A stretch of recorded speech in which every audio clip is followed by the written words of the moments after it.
कोल्हापुरात काँग्रेसकडून महिला आरक्षणाच्या मुद्द्यावर पत्रकार परिषद घेण्यात आली।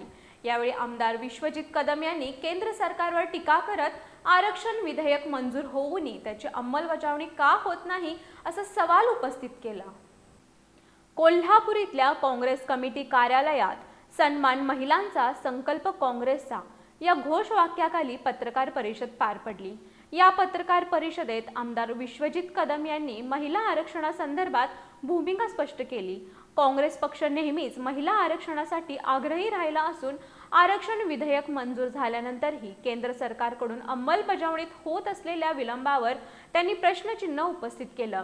भाजपकडून महिला आरक्षणाबाबत चुकीचा नॅरेटिव्ह पसरवला जात असल्याचा आरोप करत सत्य जनतेसमोर आणण्यासाठी ही पत्रकार परिषद घेतल्याचं त्यांनी सांगितलं। यावेळी शहराध्यक्ष सचिन चव्हाण, विरोधी पक्षनेते राजेश लाटकर, गटनेते इंद्रजित पोंद्रे तसंच अनेक पदाधिकारी, नगरसेवक, जिल्हा परिषद आणि पंचायत समिती सदस्य उपस्थित होते। महिला सक्षमीकरणासाठी काँग्रेस कटिबद्ध असल्याचा संदेश या पत्रकार परिषदेतून देण्यात आला।